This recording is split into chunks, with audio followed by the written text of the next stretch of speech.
శుక్లాంబరధరం విష్ణుం శశివర్ణం చతుర్భుజం ప్రసన్నవదనం ధ్యాయేత్ సర్వవిఘ్నోపశాంతయేత్. సదాశివసమారంభాం శంకరాచార్యమధ్యమాం అస్మదాచార్యపర్యంతాం వందే గురుపరంపరాం. నారాయణం నమస్కృత్య నరం చైవ నరోత్తమం దేవీం సరస్వతీం వ్యాసం తతో జయముదీరయేత్. హరి ఓం. పరమేశ్వర స్వరూపమైన సభకి నమస్కారం.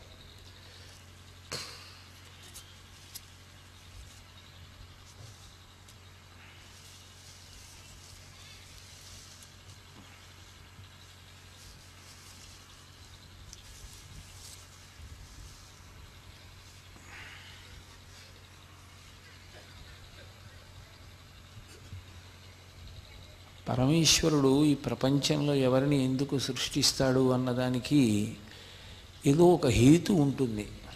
ఎందుచేత అంటే ఆయన సృష్టి యందు అయోమయం ఉండదు. వికసనము అని సృష్టి యందు చాలా స్పష్టమైనటువంటి అవగాహనతో ఒక వ్యూహంతో ఈశ్వరుడు ఈ సృష్టి కార్యక్రమాన్ని నిర్వహణ చేస్తూ ఉంటాడు.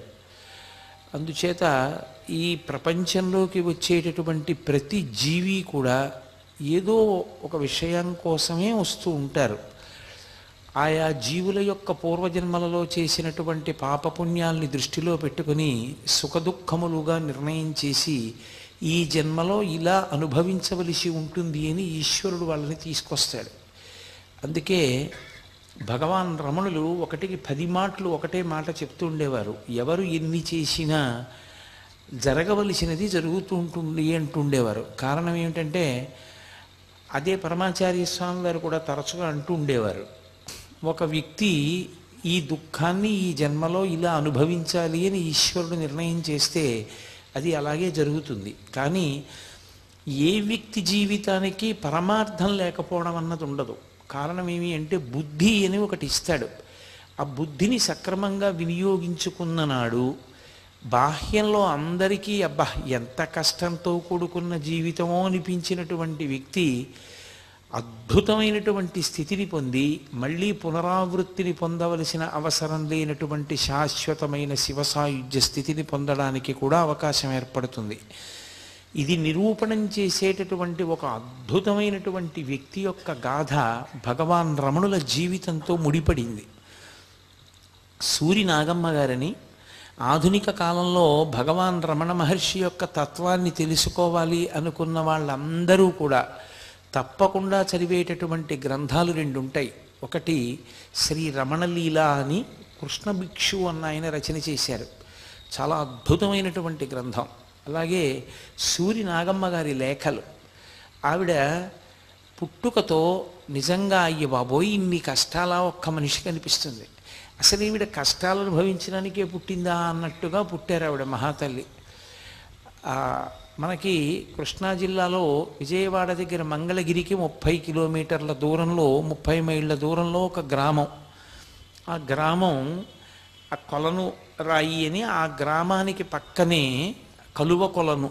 ఆ కలువ కొలను అనబడేటటువంటి గ్రామంలో భోగీశ్వరుడు అన్న పేరుతో పరమేశ్వరుడు ఆరాధింపబడుతుండేవాడు శివాలయం.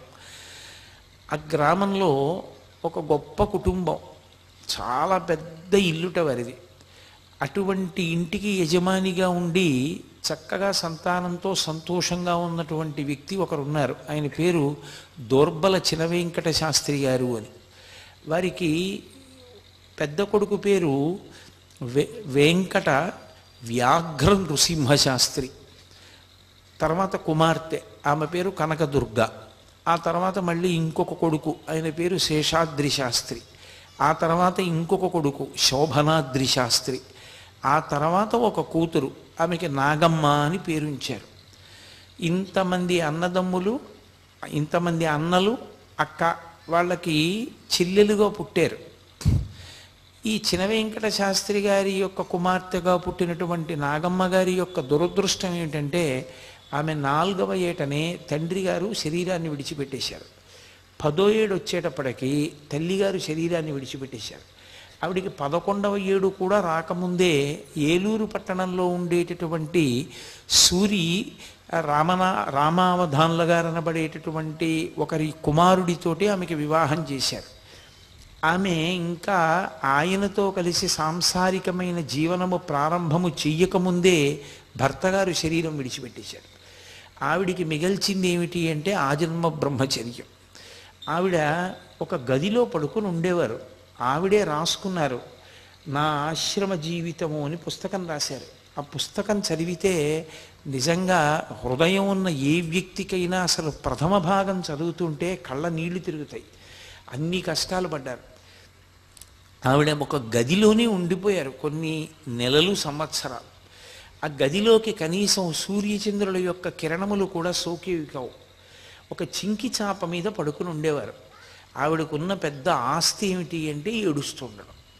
నిద్ర తెలివొస్తే ఏడవడం, ఏడిచి ఏడిచి ఏలిసిపోతే నిద్రపోవడం. ఈ రెండిటికీ మధ్యలో శరీరం అని ఒకటి ఉన్నది కాబట్టి రుచితో సంబంధం లేకుండా అన్నం తినడం అంతే. చిన్న పిల్ల, ఆమె ఎప్పటికీ తెల్లవారిన ఆమె జీవితం అలా ఏడుస్తూ ఉండేవారు. అక్కడ వరకు మీరు పరిశీలనం చేస్తే అసలు ఇలాగ ఎందుకు పుట్టిస్తాడరా పరమేశ్వరుడు అనిపిస్తుంది. కానీ ఒక్కొక్క ఆధారం లేకుండా పరమేశ్వరుడు చెయ్యడం వెనక కూడా ఏదో ఒక గొప్ప సంకల్పం ఉంటుంది.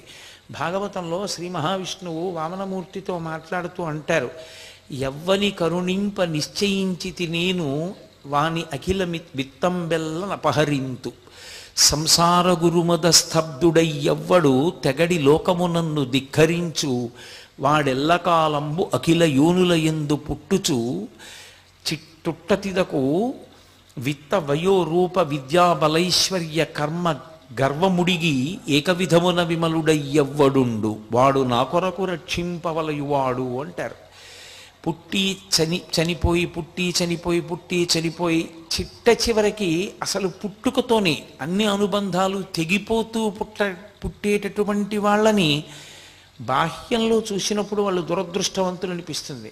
ఈశ్వరుడు అన్నాడు, కాదు, నా అనుగ్రహాన్ని ప్రసరింప చేయడానికి నేను అలా చేయడం మొదలు పెడతాను అన్నాడు.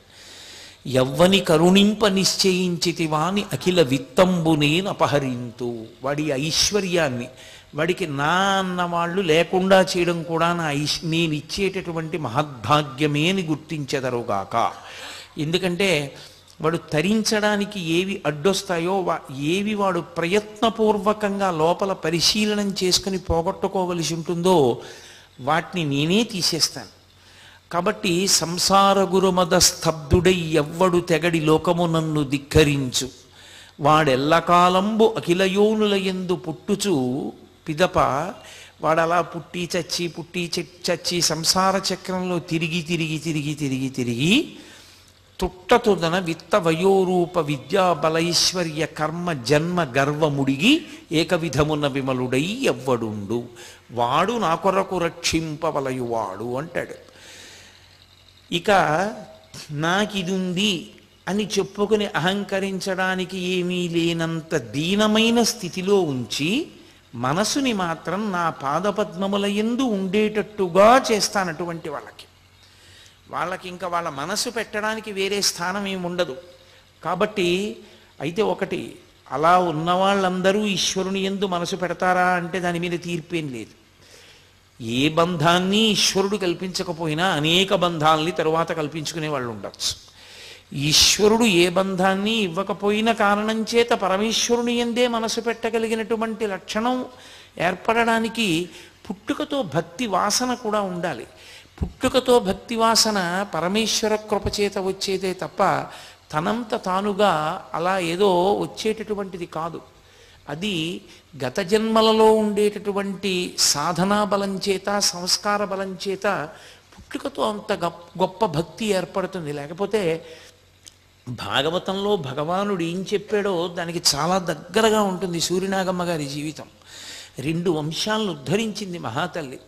11 సంవత్సరాల లోపు వైధవ్యం కూడా వచ్చేసి ఓ చింకి చాప మీద పడుకునేటటువంటి పిల్ల, గట్టిగా పాఠశాలకి వెళ్ళి చదువుకోవడం కూడా సరిగ్గా చదువుకోనటువంటి పిల్ల, తనకి కొద్దిగా కూడపలుక్కుని చదువుకోవడం వచ్చినటువంటి పిల్ల పోతన గారి భాగవతం మీద అనురక్తి పెంచుకుని ఆమె బ్రతకడానికి ఏకైక కారణం ఆ పోతన గారి భాగవతాన్ని ఆలంబనం చేసుకుని ఆ భాగవతం చదువుకోవడమే.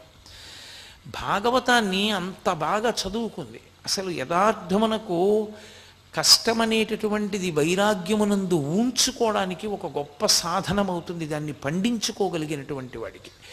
నిరంతర సుఖాపేక్ష భోగాపేక్ష ఉన్నటువంటి వాడికి అది పెద్ద వైఫల్యంలా కనపడి అలా తన కోరుకున్నది తనకి దొరకకపోవడం ఒక పెద్ద ఏదో ప్రమాదకరమైనటువంటి విషయంగా భావన చేసి ఇంకా కుంగిపోవడానికి పనికొస్తుంది. మనస్తత్వాన్ని బట్టి ఎదుగుదల అన్నది ఉంటుంది. మృత్పిండం నేల మీద పడిపోతే నేలకు అంటుకుంటుంది, బంతి నేల మీద పడితే పైకి లేస్తుంది. ఆ పైకి లేవగలిగినటువంటి శక్తి భగవంతుని యొక్క భక్తి చేత ఏర్పడుతుంది. ఆమె ఉంచుకోవడానికి కారణం పోతన గారి భాగవతం అయింది. ఎవరూ తెచ్చి ఇవ్వలేదు, ఎవరూ తెచ్చి చదువుకోమనలేదు. ఆమె తనంత తానుగా భాగవత గ్రంథాన్ని పరిశీలనం చేస్తూ ఉండేది. భక్తికి సంబంధించినటువంటి పాటలు కానీ ఎక్కడైనా ఏదైనా భగవంతుని గురించి పద్యం చదువుతున్నారు, కీర్తన చదువుతున్నారు, ఎవరో ఏదో మాట్లాడుతున్నారంటే అత్యంత అనురక్తితో ఉండేది. ఆమె కేవలం భగవద్భక్తిలో మునక వేసి ఏదో ఒక 4 మంచి పనులు చెయ్యాలి అని ఓ నది ఒడ్డుకెళ్ళి స్నానం చేసి దీపం పెట్టిన, ఓ దేవాలయంలో దర్శనం చేసుకోవడానికి వెళ్ళిన, ఆమె బంధువు మంగళగిరిలో ఉండేవారు, ఆవిడ అన్నదానం చేసేవారట. ఆవిడ అన్నదానం చేసేటప్పుడు 500 మందికని వండితే 2000 మంది భోజనానికి వస్తే ఆవిడ ఆ అన్న కూటానికి అంతటికీ కూడా ప్రదక్షిణం చేసి హారతి ఇచ్చి నమస్కరించేది నరసింహస్వామికి. అది 2000 మంది కడుపు నిండా తినడానికి సరిపోయేది. అలా అటువంటి భక్తురాళ్లతో ఆవిడ కలిసి ఉండేటటువంటి ప్రయత్నం చేసిన, సమాజంలో అవతల వారి కష్టాన్ని అర్థం చేసుకుని వారు ఎక్కడ మనసుంచుకుని మనశ్శాంతిని పొందుతున్నారో ఆ స్థానము గర్హనీయమైనది కాదు, అది చాలా గొప్ప విషయమని తెలుసుకుని ప్రోత్సహించగలిగినటువంటి మనస్తత్వం ఉన్న వ్యక్తులు తక్కువగా ఉంటారు. అందుకని నువ్వు పూర్వసువాసినివి, భర్త లేడు కాబట్టి నువ్వు కేశములతో ఉండడానికి వీల్లేదు, నువ్వు ఆ శిరోజములను తీసేస్తే ఆ తర్వాతే నువ్వు 10 మందిలోకి రావాలని చెప్పి ఆవిడ్ని అందరూ ఎగతాళి చేసేవారు. పైగా చిన్న పిల్ల పాపం, ఆవిడకి ఏ పరిపక్వత ఉంది, అందుకని ఆవిడ వెళ్ళేది కాదు. ఆవిడ ఒక రోజున ఆ ఒక్క గదే ఆమెకు ఆధారం అంతే. ఆ గదిలో కూర్చుని ఒక చింకి చాప మీద కూర్చుని భాగవతం చదువుకుంటోంది ఆవిడ.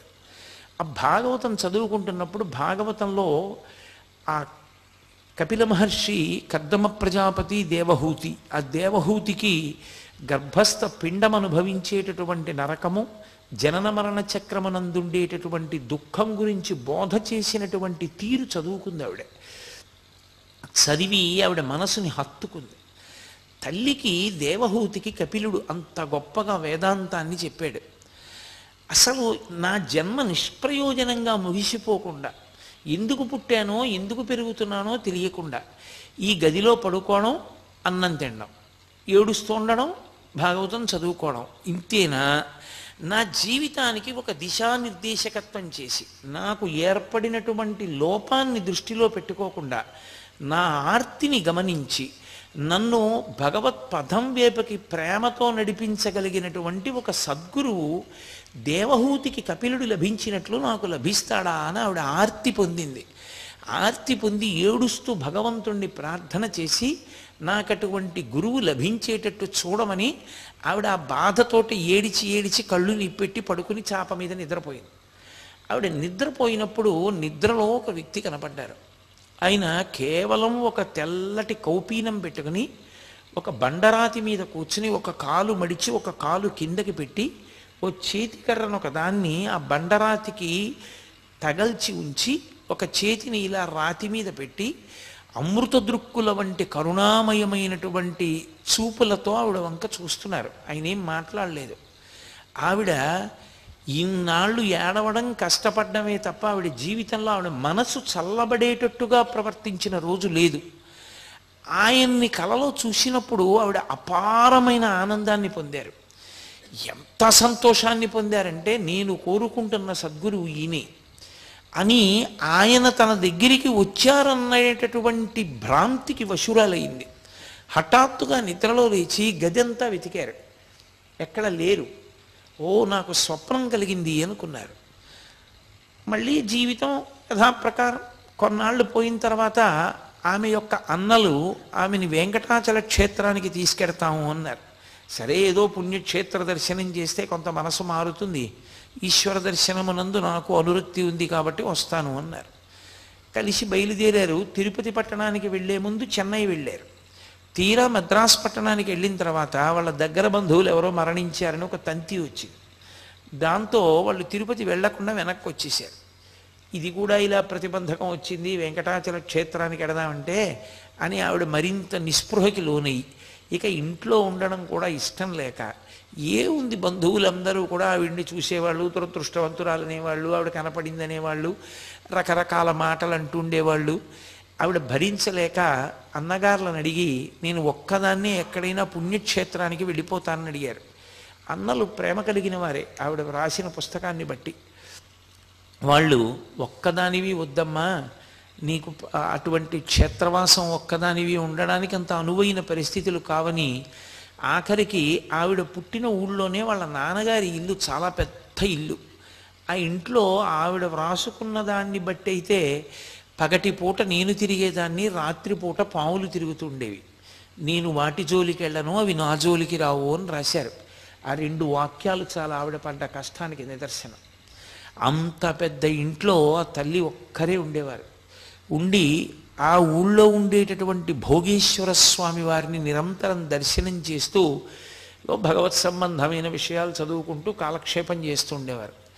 అకస్మాత్తుగా వాళ్ళ చిన్నన్న గారు కేరళ రాష్ట్రంలో పనిచేస్తూ వేరొక ప్రాంతానికి అహ్మదాబాద్ బదిలీ అయిపోయి వెళ్ళిపోతూ ఒక్కసారి మనం అరుణాచల క్షేత్రానికి వెడదాం, అక్కడ భగవాన్ రమణులు ఉన్నారు, వారు ఇప్పుడు జగద్విఖ్యాతి వహించినటువంటి గొప్ప గురుస్వరూపం, వెడదాన్ రమ్మని ఆహ్వానిస్తే ఈవిడ కూడా బయలుదేరారు. అందరూ కలిసి తిరువణ్ణామలై వెళ్ళారు. తిరువణ్ణామలై వెళ్ళి ఈవిడ రమణ మహర్షి యొక్క దర్శనానికి వెళ్ళాలి, కానీ అప్పుడు కూడా ఈవిడ మనస్సు పూర్తిగా నిలబడలేదు. సరే, తిరిగి వెళ్ళిపోయారు. వెళ్ళిపోయిన తర్వాత తిరువణ్ణామలై వెడతాను అని అడిగితే ఎవరు సహకరించలేదు వెళ్ళడానికి. ఒక్కతినే వెళ్ళమన్నారు అన్నగారు. ఎప్పుడు ఒక్కతే ఆవిడ వెళ్ళిన పాపానికి పోలేదు, తెలియదు ఆవిడకి ఏమీని. సరే, అలాగే ట్రైన్లో రిజర్వేషన్ చేయించారు, ఆవిడ ఎక్కారు. ఏదో వెడుతూ తిరుపతిలో దిగిపోయారు ఎవరో చెప్తే. దిగి శ్రీకాళహస్తి వెంకటాచలం దర్శనం చేసుకుని తిరువణ్ణామలైకి చేరుకున్నారు. ఆ రోజుల్లో బ్రేక్ జర్నీ అని ఉండేది. ఆ బ్రేక్ జర్నీ రాయించుకొని కాళహస్తి తిరుపతి కూడా దర్శనం చేశారు. చేసి ఆ తల్లి తిరువణ్ణామలై చేరుకున్నారు. ఒక్కతే సత్రవుకు వెడితే ఒక్క ఆడదానికి గది ఇవ్వమన్నారు. ఏదో ఆవిడతో కలిసి వచ్చిన వాళ్ళు నీకు గది దొరకకపోతే మా ఇంటికి రమ్మన్నారు. వాళ్ళు ఇంటికి వెళ్ళారు. వాళ్ళు వచ్చావా అని సామాన్ లోపల పెట్టేశారు. ఇంకా ఆవిడ గురించి పట్టించుకోలేదు. వరండాలోనే తిరిగారు పాపం. పక్కింటి వాళ్ళు ధైర్యం చెప్పారు. నిజంగా ఎంత కష్టపడిందో అనిపిస్తుంది ఆవిడ జీవితం చదువుతుంటే. ఆవిడ ఆ వరండాలోనే పడుకుని మర్నాడు స్నానం చేసి పొద్దున్నే తిరువణ్ణామలై రమణాశ్రమంలోకి వెళ్ళారు. అసలు ఆవిడ రాత్రే వెడదాం అనుకున్నారు. చీకటి పడిపోయిన తర్వాత 6, 7 దాటిపోయిన తర్వాత ఇక స్త్రీలకి ప్రవేశం లేదు ఆశ్రమంలో, ఉండనివ్వరు అన్నారు. అంటే మహాతల్లి పొద్దున్నే వెళ్ళారు లోపలికి. భగవాన్ లేరప్పటికి కొండ మీదకి వెళ్ళారు. వస్తారు, కూర్చోమన్నారు. ఆవిడకి తెలిసిన బంధువులు ఉన్నారు, కూర్చున్నారు. కొంతసేపు ఆగి రమణ మహర్షి తిరిగి వచ్చారు. వారు ఎక్కువ మాట్లాడేవారు కాదు. ఆయన ఒక సోఫాలో, రాతి సోఫాలో పడుకున్నారు. పడుకుంటే ఈ సూర్యనాగమ్మ గారు అక్కడే కూర్చుని రమణుల వంక చూస్తున్నారు.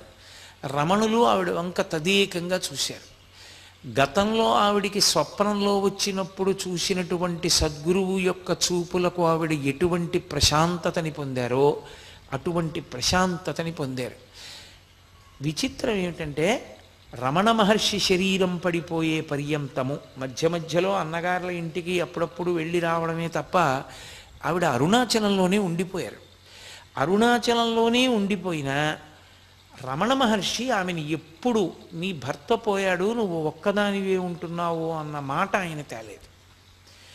ఆవిడ్ని భగవంతుడి వైపుకి ఎలా నడిపించాలో అలా జాగ్రత్తగా ఆయన ఎప్పుడెప్పుడు ఏ మాట మాట్లాడాలో ఆ మాట మాట్లాడుతూ ఆవిడ్ని నడిపించారు. ఆవిడ జీవితం ఎంత సార్థక్యాన్ని పొందిందంటే ఒకానొకప్పుడు ఆవిడ ఒక పత్రికకి వ్యాసాలు రాసేవారు. ఆ తర్వాత మానేశారు. ఆ పత్రిక వస్తే దాని అడ్రస్ రమణాశ్రమానికి ఇస్తే ఆ పత్రిక వచ్చింది. ఇది ఎలా వచ్చిందని అడిగారు.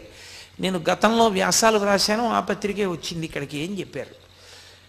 అకస్మాత్తుగా రమణ మహర్షి నోటి వెంట ఒక మాట వచ్చింది. భగవానుల నోటి వెంట వచ్చిన మాట ఎందుకు వ్యర్థమైపోతుంది? ఆయన నోటి వెంట వచ్చింది అంటే అంతే. ఇంకా ఆయన పక్కనున్న వాళ్ళని పిలిచి ఈమె పత్రికలకు విషయదానం చేస్తుందో అన్నారు. ఆవిడ తెల్లబోయారు. ఏమిటి పత్రికలకు విషయదానం చేస్తుంది అంటున్నారు నన్ను అనుకున్నారు. కానీ ఇప్పుడు నేను మొత్తం ఆ చరిత్ర అంతా చెప్పడం కుదిరే విషయం కాదు. తదనంతర కాలంలో సూరి నాగమ్మ గారు ఈ దేశానికి కాదు ప్రపంచానికే ఒక మహోపకారం చేశారు. ఆవిడ రమణ మహర్షి ఆశ్రమంలో కూర్చుని అసలు భగవానులు నోరు విప్పి మాట్లాడేదే బహు తక్కువ. ఆయన మాట్లాడిన ప్రతి మాట వెనక ఏదో సందేశం ఉండేది. ఆయన ఎప్పుడెప్పుడు నోరు విప్పి వచ్చిన వాళ్లతో ఏ మాట మాట్లాడినా ఆవిడ వెంటనే దాన్ని ఉత్తరం వ్రాసి వాళ్ళ అన్నగారికి పంపిస్తుండేవారు.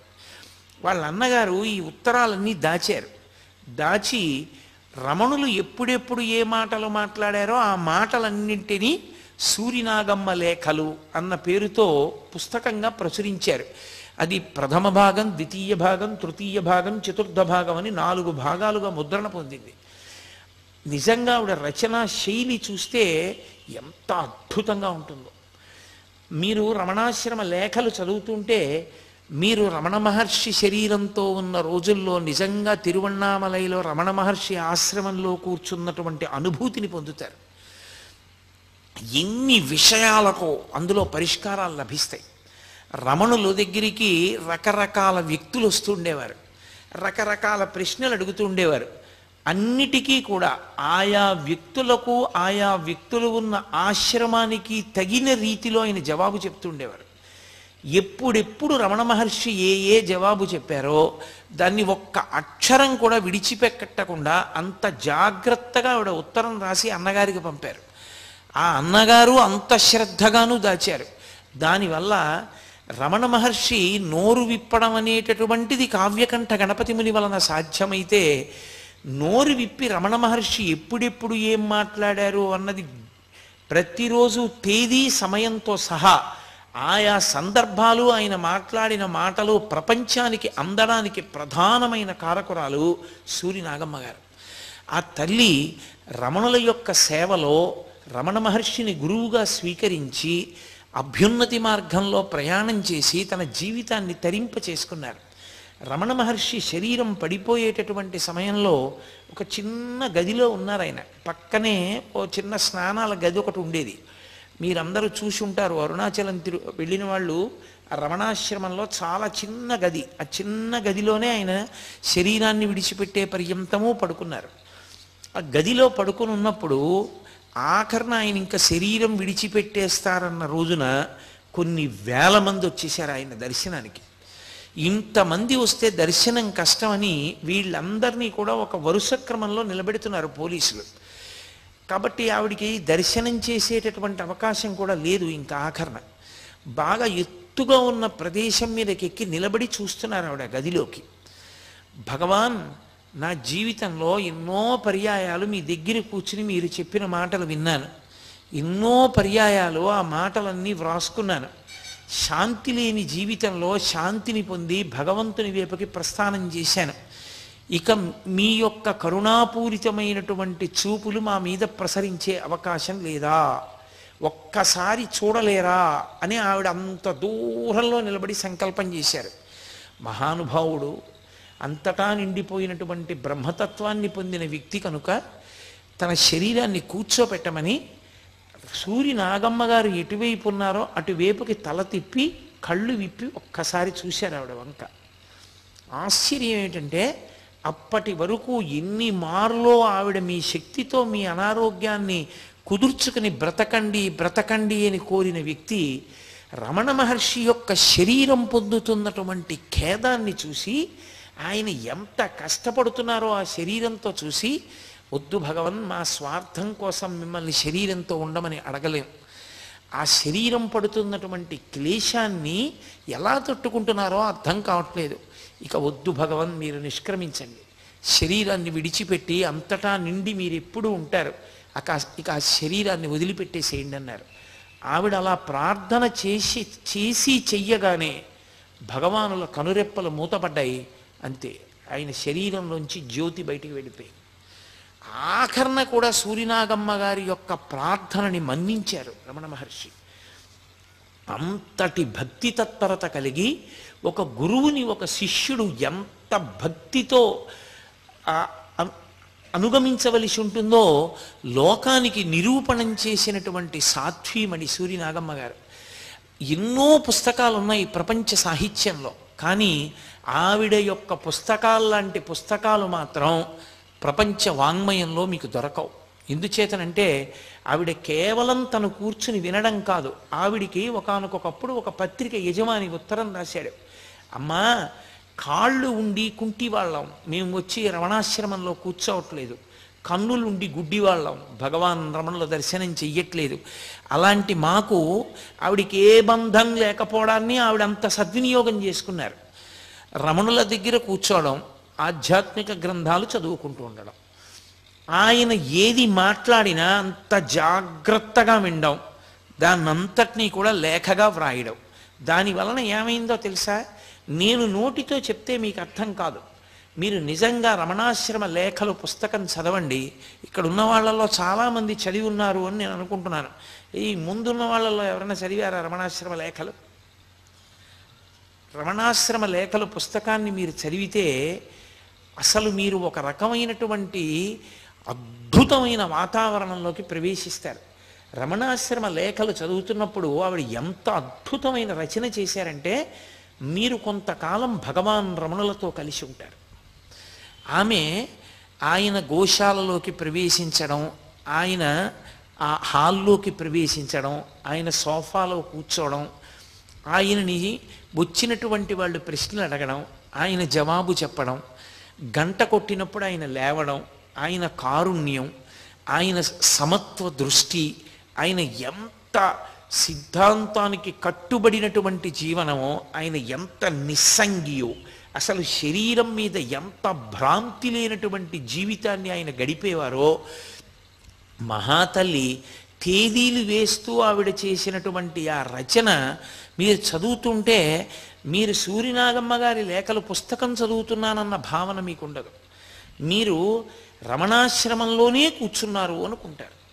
మీరు రమణాశ్రమంలోనే కూర్చుని రమణులు మాట్లాడుతుంటే సూరినాగమ్మ గారు కాదు విన్నది, సూరినాగమ్మ గారిలోకి మీరు ప్రవేశిస్తారు. ప్రవేశించి మీరు రమణ మహర్షి కూర్చున్నట్టు రమణ మహర్షి మాట్లాడుతున్నట్లే మీరు అనుభవిస్తారు. కార్తీక జ్యోతి వెలిగించినప్పుడు ఆ కొండ మీద ఎలా ఉంటుంది అనేటటువంటి సందర్భాన్ని, అప్పుడు రమణులు ఎలా వచ్చేవారు, ఎలా కూర్చుంటారు, ఆయన ఎలా ప్రసాదం స్వీకరిస్తారు, ఈ విషయాలు ఆవిడ చేసేటటువంటి వర్ణన అద్భుతంగా ఉంటుంది. ఆ పుస్తకానికి ఉన్న గొప్పతనం ఏంటంటే మీరు 5 నిమిషాలే సమయం ఉందనుకోండి ఒక రోజున పుస్తక పఠనానికి వెచ్చించడానికి, ఒక్క లేఖ చదువుకోవచ్చు. ఒక లేఖ చదవడానికి 5 నిమిషాల కన్నా ఎక్కువ సమయం పట్టదు. ఒక్క లేఖ మీరు చదివితే అది మీ హృదయం మీద నాటుకుపోతుంది. అసలు నా ఆశ్రమ జీవితము అన్న సూరినాగమ్మ గారి పుస్తకం చదివితే అద్భుతం. నేనైతే అందరికీ ఏం చెప్తానంటే, సూరినాగమ్మ గారి లేఖలన్న పుస్తకం ఇంట్లో లేకపోయినా, సూరినాగమ్మ గారి లేఖల పుస్తకాన్ని చదవకపోయినా, తెలుగువాడిగా పుట్టి ఆధ్యాత్మిక జీవనంలో అసలు ఏదో తెలుసుకోవాలనేటటువంటి జిజ్ఞాసు ఆ పుస్తకం లేకపోయినా చదవకపోయినా వాడు జీవితంలో మహద్భాగ్యాన్ని కోల్పోయినట్టే.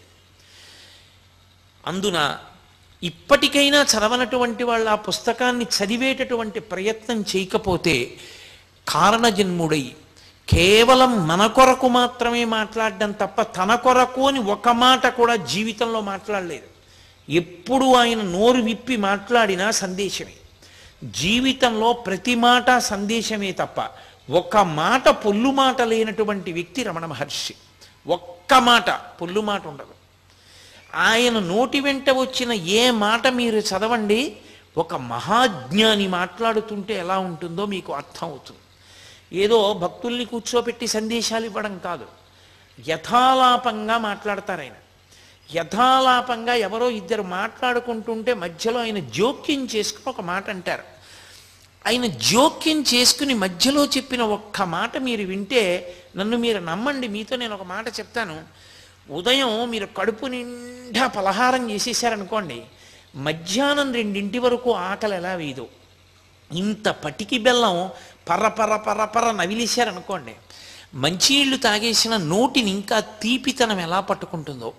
సూరి నాగమ్మ గారి లేఖల్లో ప్రతిరోజు ఒక లేఖ చదవడం మీరు అలవాటు చేసుకున్నారనుకోండి, ఆ రోజంతా మీకు ఏదో అవ్యాజమైనటువంటి ప్రశాంతత ఉంటుంది. నేను ఈ సందర్భంలో మీతో ఒక మాట చెప్తాను. సూరినాగమ్మ గారి లేఖల పుస్తకాన్ని నేను చదివేటప్పుడు ఆ పుస్తకం అయిపోతుందేమోనని మిగిలిన పేజీల వంక చూసి నేను బెంగ పెట్టుకున్న రోజులు ఎన్నున్నాయో. ఏదో మంచి ప్రసాదం దొరికితే దాన్ని బాగా అనుభవించి తిన్నట్టు నాకు చదివేయాలని ఉన్నా కూడా నిగ్రహించుకుని ఏదో ఒక్క పుట చదివి ఇక చదవకుండా ఆప్ చేసేవాడిని. అయిపోతుందేమోనని. బహుశా మీకు నేను ఒక యథార్థం చెప్తున్నాను. నా జీవితంలో నాకు అత్యంత ప్రీతిపాత్రమైనటువంటి మాటలు చంద్రశేఖరేంద్ర సరస్వతి మహాస్వామి వారివి. కంచికామకోటి పీఠాధిపత్యం వహించిన పరమాచార్య స్వామి వారి మాటలు నాకు శిరోధార్యములు. వారంటే నాకున్నది ఎనలేని భక్తి. నేను శ్రీరామాయణం ఎలా చదువుతానో, ఆ పరమాచార్య స్వామి వారి గురించి ఎలా చదువుతానో అలా బహుశా నా జీవితంలో ఆవిడ లేఖల్లో ఎన్నో లేఖలు నేను కొన్ని సంవత్సరాల క్రితం చదివిన, నిద్రలో కూడా నన్ను నిద్రలో అర్ధరాత్రి లేపి ఫలానా లేఖలో ఆవిడ తర్వాత వాక్యం ఏమిటి అంటే చెప్పగలిగినంతగా నా మనసు మీద ముద్ర వేసేసుకున్నాయంటే అది ఎంత గొప్ప పుస్తకమో మీరు ఆలోచించండి. అసలు ఒక గురువు యొక్క వైభవం ఏమిటో మీరు తెలుసుకోవాలన్నా నాబోటిగాడు మాట్లాడడం కాదు, రమణ మహర్షి మాట్లాడినప్పుడు వినాలి. రమణులకి నిజ జీవితంలో బాహ్యంలో ప్రకటనంగా గురువు లేరు.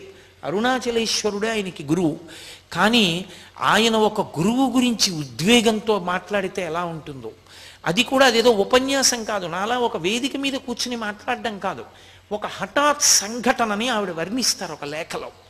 మీరు చదువుతున్నప్పుడు యథార్థంగా ఎలా ఉంటుందంటే, మీరు చదువుతూ ఉండగా ఏమండి అని ఎంత ముఖ్యమైన వ్యక్తి అవనివ్వండి, ఫోను అని భార్య పట్టుకొచ్చినా సరే విసిరవతల పారైబుద్ధిస్తున్న ఫోన్, అంత అందంగా వర్ణిస్తుంది ఆవిడ. నేను మీకు ఒక ఉదాహరణ చెప్పవలసి వస్తే, ఆవిడ రమణులు ఇలా అన్నారు అని వ్రాయడం కాదు, ఆవిడ ఒక విషయాన్ని వర్ణించారు ఒక లేఖలో. కావాలంటే మీరు ఇంటికి వెళ్ళిన తర్వాత చూడండి. నాకు ఆ లేఖ పేరు గుర్తులేదు, శీర్షికలు, కానీ లేఖల సారాంశం గుర్తుంది. ఒకచో రమణ మహర్షి దగ్గరికి 2 రోజుల క్రితం ఒక వ్యక్తి వచ్చాడు. అతను దూరంగా కూర్చునేవాడు. మెల్లిమెల్లిగా కొద్దిగా జరగడం మొదలుపెట్టాడు దగ్గరికి. ఆఖరికి ఒక రోజు ఆయన సోఫాకి బాగా దగ్గరగా జరిగి చిత్తశుద్ధి పొందడానికి ఎవరి అవసరం ఉంటుంది అని అడిగాడు. చిత్తశుద్ధి పొందాలంటే గురువు యొక్క మాట వినవలసి ఉంటుంది. ఆ గురువు గారి మాటల్ని జీవితంలో ఆలంబనంగా చేసుకుని చిత్తశుద్ధిని పొందవలసి ఉంటుంది అని చెప్పారు.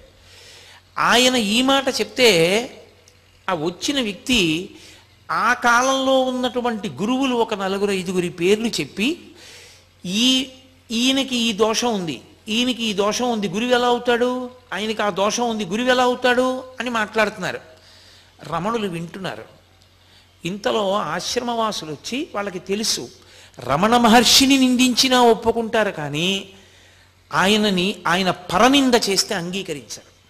రమణ మహర్షి సమక్షంలో అలా నింద చేస్తుంటే ఆయనకి కోపం వస్తుందేమోనని వెంటనే వచ్చినటువంటి ఆశ్రమవాసులు భగవాన్ ఎదురుగుండా అలా ప్రసంగించకూడదు, మీరు వెళ్ళిపోండి ఇక్కడి నుంచి అన్నారు.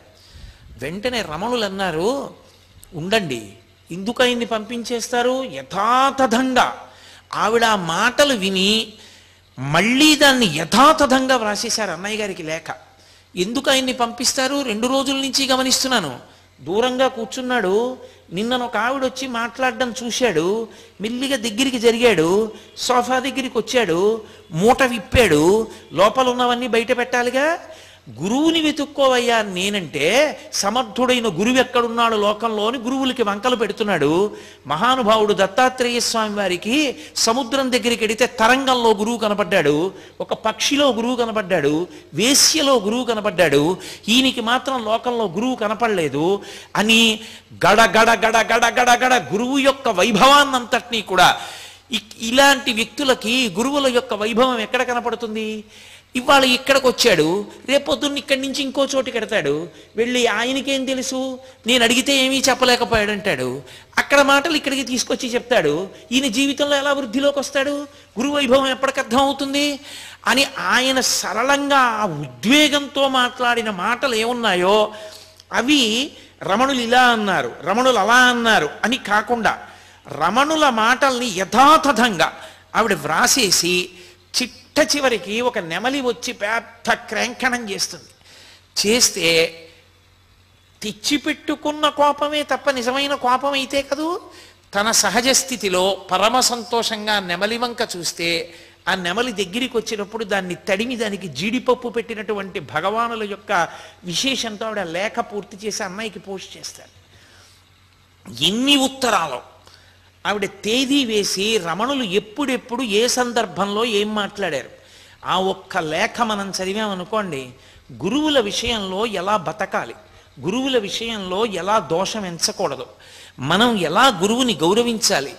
ఆయన ఒక్కొక్క చోట గురువు గారంటే ఎవరు అని అడుగుతారు, ఎంత అద్భుతమైన నిర్వచనం చెప్తారో.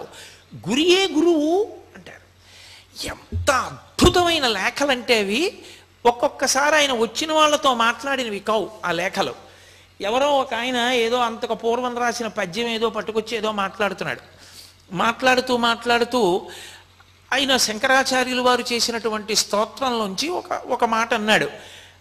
ఏదో కౌపీనవంత కలు భాగ్యవంత అన్నారు శంకరాచార్యులు వారు. గోచీ పెట్టుకున్న వాడి కన్నా ఐశ్వర్యవంతుడు ఎవరి ప్రపంచంలో. శాంతి అంతా ఆయనకే ఉంది, ఎందుకంటే విషయవాసనలన్నీ విడిచిపెట్టేశాడు. ఎప్పుడు శాంతిగా ఆత్మయందు రమిస్తూ ఉంటాడు.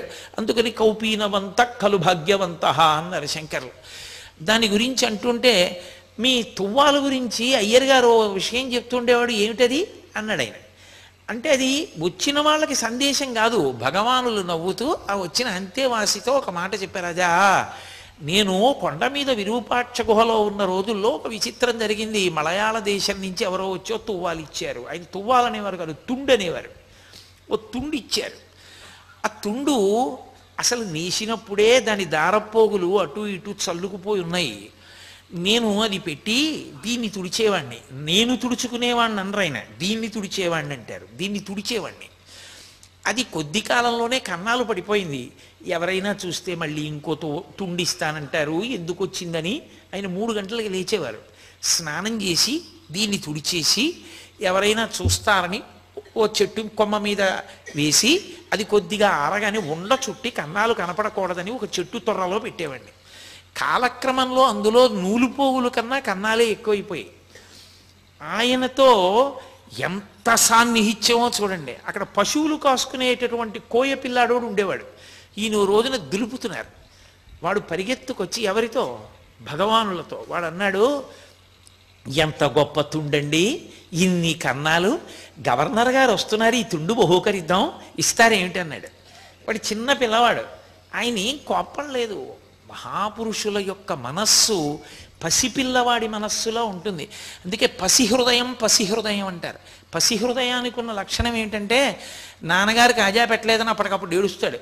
నాన్నగారు నాన్న ఇలారా అంటే మళ్ళీ వెళ్ళిపోయి తొడ మీద కూర్చుంటాడు. వాళ్ళకి ఏ పట్టింపు ఉండదు. వాళ్ళు మనసులో అంత ఆర్ద్రతతో అంత ప్రేమతో ఉంటారు. కాబట్టి ఆ పిల్లవాడి వంక చూసి నవ్వి ఆయన దాన్ని ఉండ చుట్టి చెట్టు తొర్రలో దాచారు. చెట్టు తొర్రలో నేను దాచాను.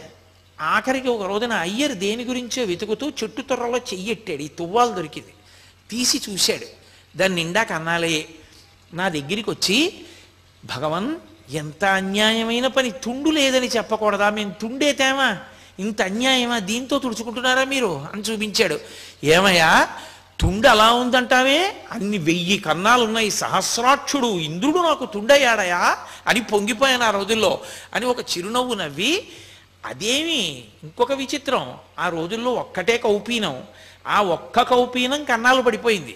ఆ ఒక్కటి కన్నాలు పడిపోతే కన్నాలు పడిపోయిన కౌపీనం పెట్టుకు తిరుగుతున్నారంటారేమో, ఎవరన్నా మళ్ళీ కౌపీనాలు అవి తెస్తారు, ఎందుకు వాళ్ళని ఇబ్బంది పెట్టడం అని గిరి ప్రదక్షిణం చేస్తూ ఒక ముళ్ళ పొదలోకి వెళ్ళి ఓ రక్కసి ముళ్ళు ఒకటి విరిచి ఇంకొక రక్కసి ముళ్ళుతో దానికి కన్నం పెట్టి ఆ గోచి ఊడతీసి అందులోంచి దారాలు తీసి ఆ రక్కసి ముళ్ళుకి ఎక్కించి అందులోని దారంతో ఆ గోచీకున్న కన్నాలు కుట్టుకుని అక్కడక్కడ కొంచెం పొట్లం విచ్చినట్టు విచ్చితే అది ఎవ్వరికీ కనపడకుండా సర్దుకుని గోచీ పెట్టుకుని సంతోషంగా గిరి ప్రదక్షిణం చేస్తుండే కార్యక్రమం జరుగుతుండేది.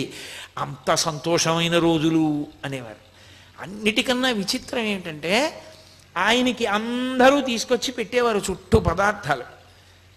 ఇది చాలా ఐశ్వర్యవంతులు తీసుకొచ్చారు అని చెప్పి ఆయన అది తినేవారు కాదు. సంకటి దగ్గర నుండి అందరూ తెచ్చిన వాటిలోంచి కొద్ది కొద్దిగా తీసుకొని నోట్లో వేసుకుంటూ ఉండేవారు. మహాపురుషుడు నిజంగా ఒక జ్ఞాని ఎలా బ్రతుకుతారో, ఒక జ్ఞాని జీవితం ఎలా ఉంటుందో, ఆయన మాట్లాడితే ఎలా ఉంటుందో, ఆయన కదిలితే ఎలా ఉంటుందో, ఆయనకి శరీర స్పర్శ ఎంత లేకుండా ఉంటుందో, ఆవిడ వ్రాసిన లేఖలు చదివితే తెల్లబోతారు మీరు. అసలు ప్రపంచానికి తెలియని రహస్యం ఒక్క సూరినాగమ్మ గారి లేఖల వలన బయటికి వచ్చింది. అందరూ రమణులకు సర్కోమా వచ్చింది అనుకున్నారు. ఎన్ని ఆపరేషన్లు చేసినా సెలేసింది అది. ఆయనే శరీరాన్ని త్యజించారు. ఆయన పట్టించుకోలేదు. ఆయనే కావాలనుకుంటే శరీరాన్ని ఒకప్పుడు కామెర్లు తగ్గించుకున్నారు. ఆయన తగ్గించుకోగలరు. సూరి నాగమ్మ గారు ఎన్నో పర్యాయాలు అడిగారు, భగవన్ ఈ వ్యాధి తగ్గించుకోకూడదా అని. ఏదో అంటున్నారు చూద్దాం అనేవారు అంతే తప్ప పట్టించుకునేవారు కాదు. అంత నొప్పి అంత బాధతోటి అసలు ఎన్నడూ బాధగా ఉందని కూడా అనేవారు కాదు. ఆ రాతి సోఫా మీద అలాగే చేయి పెట్టి కూర్చునేవారు. అలాంటి ఆయన ఒకప్పుడు మరుగుదొడ్డికి వెడుతూ పడిపోయారు. పడిపోయినప్పుడు దెబ్బ తగిలి వెన్నుపూసల కింద ఉన్నటువంటి నరం తెగిపోయింది. ఆ నరం తెగిపోయినటువంటి కారణం చేత నిత్తురు కారిపోయి వారి గోచి అంతా తడిసిపోయింది. అసలు దాని పోటు ఇంకా అంతా ఇంత కాదుట. అసలు సాధారణంగా ఏం చెప్తారంటే సర్కోమా కానీ వస్తే అలా సెలవేసి బద్దల ఈ నిత్తురు కారిపోతూ ఉంటే లోపల నీరసం అంత నిత్తురు పోయి, దానికి తోడు విపరీతమైన పోటు, దానికి తోడు వెన్నుపూసలో నరం తెగిపోయింది, ఆ నడుము అంత పోటు.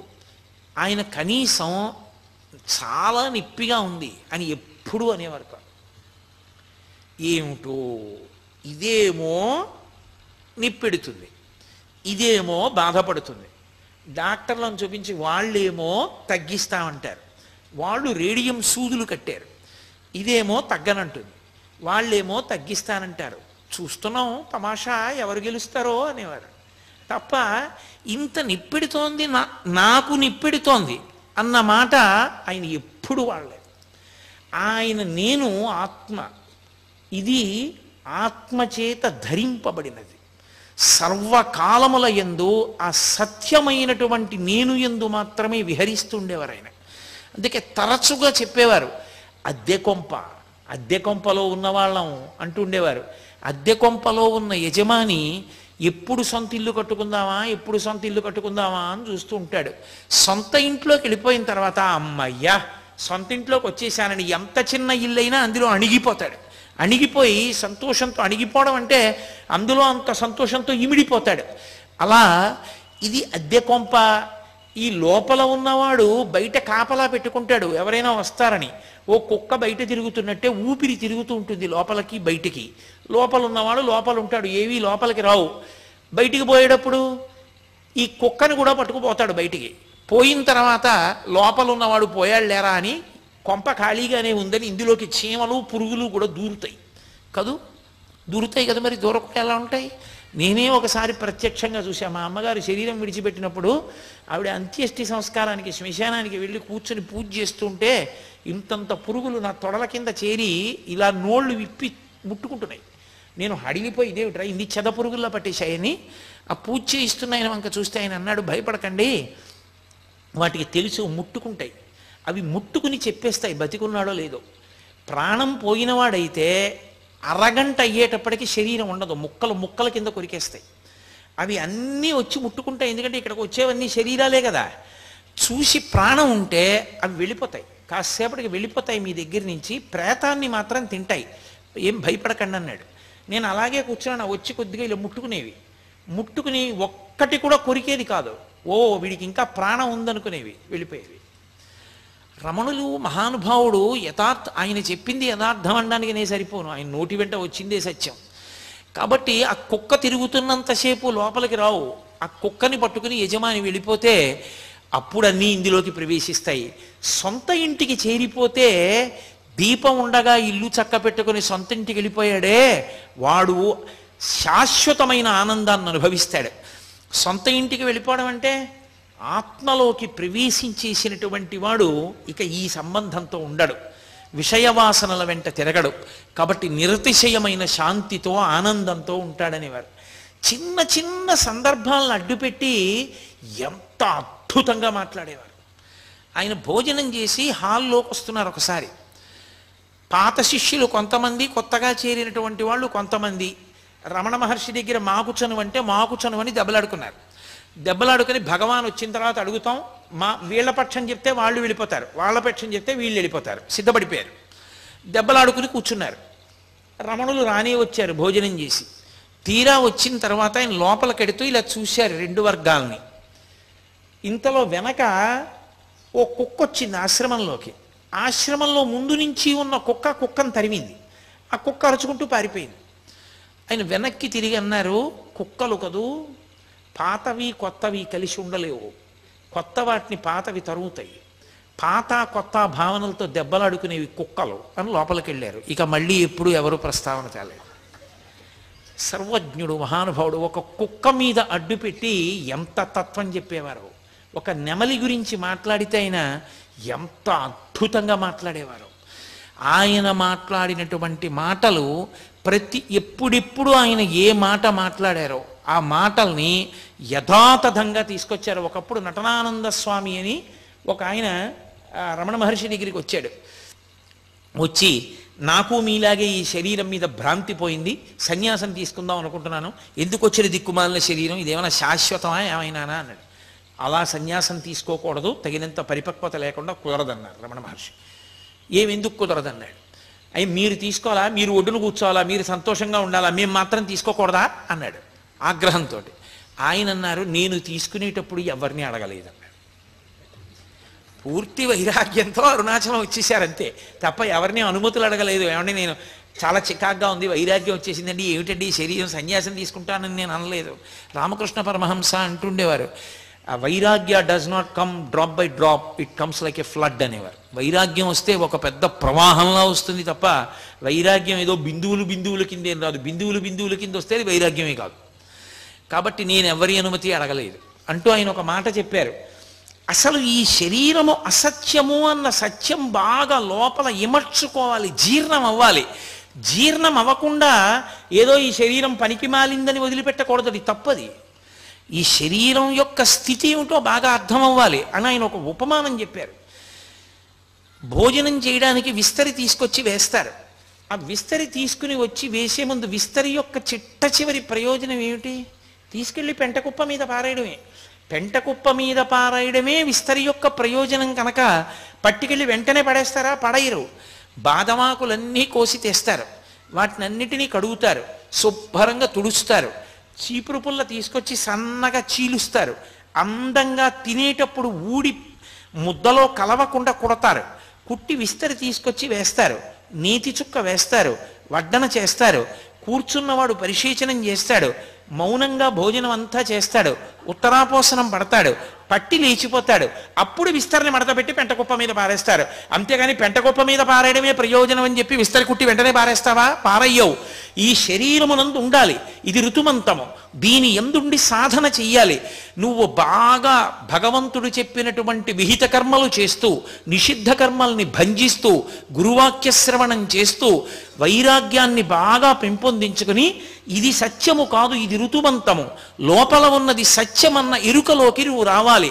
ఆ ఎరుకలోకి వచ్చిన తరువాత ఆయనే ఒకానొక లేఖలో అంటారు, కూలికొచ్చిన వాడు ఎత్తుకున్న రాయిలా ఉంటుంది శరీరం అన్నారు. కూలికి రాయి ఎట్టుకొస్తాడు ఒకడు, మన ఇంట్లో పెద్ద బండ కావాలి దేనికో, ఎక్కడో వేయడానికి, ఎక్కడో ఉంటుందో బండ. ఆ బండ ఒరే మా ఇంటికి పట్టుకొస్తావా అంటే ఓ 10 రూపాయలు ఇవ్వండి అంటాడు. సరే ఇస్తాను, ఈ బండ నెత్తి మీద ఎట్టుకో అంటే బండ నెత్తి మీద ఎట్టుకుంటాడు. నెత్తి మీద పెట్టుకున్నవాడు వస్తూ ఉంటాడు, ముందు యజమాని నడుస్తుంటాడు, ఇదేనా అండి ఇల్లు, ఇదేనా అండి ఇల్లు అంటుంటాడు. ఎందుకని? వాడికి ఎప్పుడెప్పుడు ఆ ఇల్లు వచ్చేస్తుందో అప్పుడప్పుడు ఆ బండ పారేద్దామని ఉంటుంది తప్ప వాడు తొందరగా బండ ఎక్కడ పడితే అక్కడ పడేయకూడదు. ఆ ఇల్లు వచ్చాక ఇంట్లో పారేయాలి. పారేశాక అమ్మయ్యా అని తలపాగా తీసి దులుపుకుని 10 రూపాయలు ఇచ్చుకుపోతాడు. జ్ఞానికి శరీరము నెత్తికెత్తుకున్న బండలాంటిది. కూలికొచ్చినట్టు ప్రారబ్ధ కర్మ అయిపోయే వరకు ఈ శరీరంలో ఉంటాడు. ఉండి సుఖదుఖములకు సాక్షి అన్నారు ఆయన. అందుకే రమణ మహర్షికి సర్కోమా వ్యాధి వస్తే రమణ మహర్షికి బాధ ఉన్నదా లేదా అని అడిగారు అనుకోండి, శరీరం అన్న తర్వాత శరీరం మీద మరుగునీళ్లు పోస్తే కాలుతుందా కాల్దా? కాలుతుంది. శరీరం అన్న తర్వాత అన్నం పెడితే కడుపు నిండుతుందా నిండదా? నిండుతుంది. శరీరం అన్నాక దాహం వేసి మంచినీళ్ళు ఇస్తే తృప్తి కలుగుతుందా కలుగదా? కలుగుతుంది. బాధ కూడా అంతే.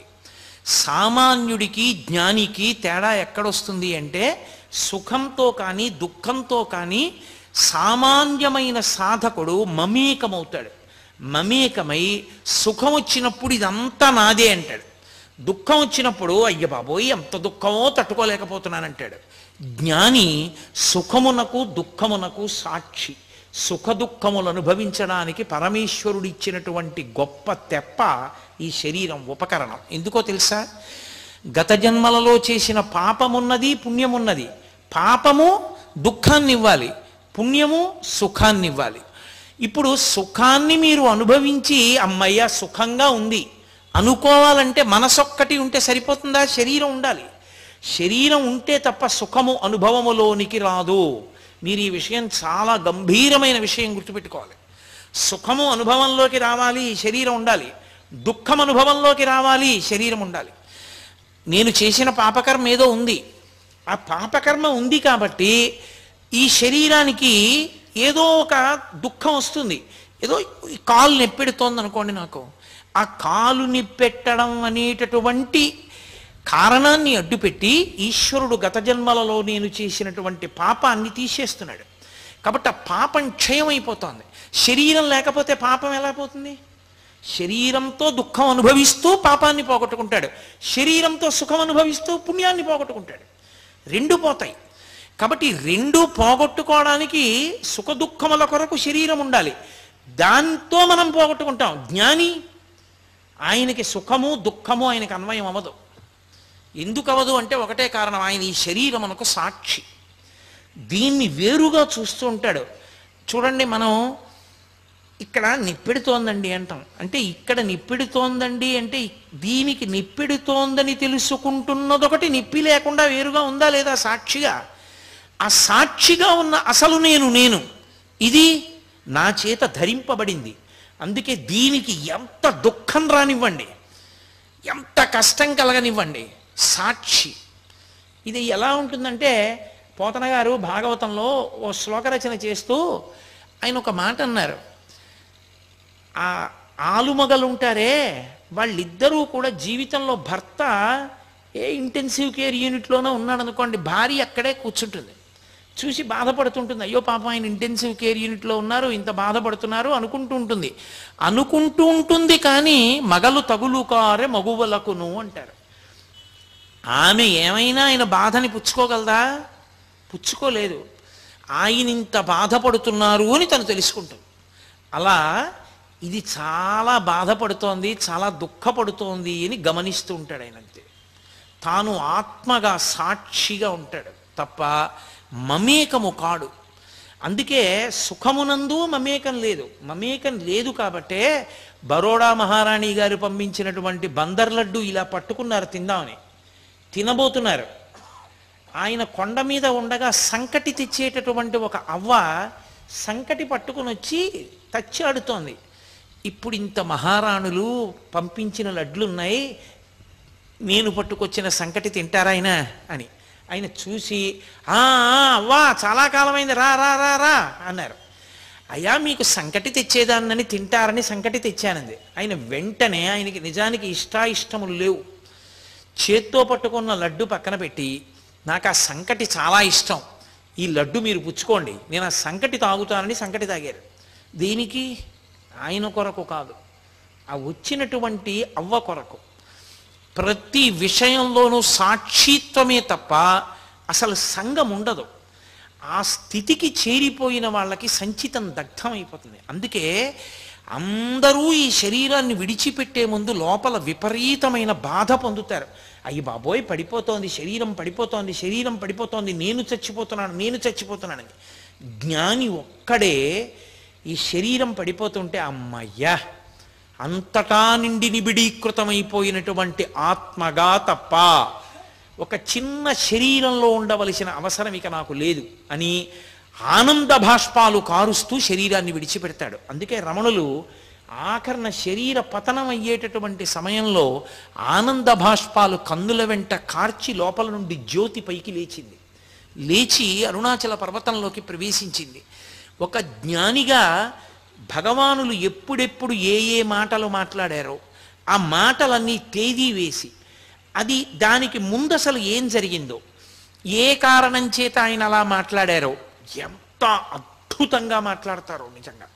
ఆయన భోజనశాలకు వెళ్ళారు. ఆయన భోజనశాలకి వెళ్ళడం అంటే ఆయన ఏదో పీఠాధిపతి, ఆయన ఆశ్రమాధిపతి, అందుకని ఆయనకి వేరుగా భోజనం పెట్టడం అలా ఉండదు. ఆయన కూర్చుంటారు అందరితో పాటే దర్బార్ హాల్లో. గంట వినపడుతుంది, అందరూ భోజనానికి వెళ్ళాలి, ఆయన భోజనానికి వెడతారు. ఆయన ఇలా కూర్చున్నారు భోజనానికి. ఎదురుగుండా పాపం ఆయనకి కీళ్ల నొప్పులు వచ్చాయి. కీళ్ల నొప్పులు వచ్చాక ఇలా కూర్చోవడం మానేసి కాళ్ళు చాపుకుని పక్కకి తిరిగి అన్నం తినేవారు. ఎదురుగుండా విదేశాల నుంచి వచ్చిన వనిత ఒక ఆమె కూర్చుంది. ఆమె కూడా కాళ్ళు జాపింది. కాళ్ళు జాపితే అవి రమణ మహర్షి వైపు వచ్చాయి. ఆ ఎదురుగుండా వడ్డన చేస్తున్న వ్యక్తి అన్నాడు, కాళ్ళు మడుచుకో, అలా కూర్చోకూడదు అన్నాడు. వెంటనే రమణ మహర్షి ముందు కాళ్ళు మడుచుకున్నారు. మడుచుకుంటే ఆయన అన్నాడు, నేను మిమ్మల్ని అనలేదు, ఆవిడ్ని మడుచుకోమన్నాను, మీరెందుకు మడుచుకున్నారు, కాళ్ళు నిప్పెడతాయి కదా అన్నాడు. ఆయన అన్నారు, ఆవిడ వేసుకున్న దుస్తులు అటువంటివి, పాశ్చాత్య దుస్తులు, ఆవిడ అలా మఠం వేసుకుని కూర్చోడానికి యోగ్యంగా లేవు, అందుకని కాలు చాపు కూర్చుంది. అది గమనించకుండా ఆవిడ్ని మఠం వేసి కూర్చోమన్నప్పుడు ఆవిడ ఎంత బాధపడి ఉంటుంది. ఆవిడికి ఒక నియమం అయితే నాకు ఒక నియమమా, నే కాళ్ళు చాపుకోనా, బాధపడుతున్నా ఆవిడ చాపుకోకూడదా, అందుకని నేను మఠం వేసుకున్నాను, ఆవిడ్ని చాపమను నేను చాపుతానన్నాడు. ఆయన వెళ్ళి అయ్యా అమ్మ చాపుకోండి అన్నారు. అప్పుడు ఈయన చాపుకున్నారు. అంతటి సాక్షిత్వం. ఆయన్ని ఒకప్పుడు అడిగారు, మంచి పెద్ద బాగా ఖరీదైన మందుల చిట్టి పట్టుకొచ్చి, ఈ మందులన్నీ వేసుకుంటే తగ్గు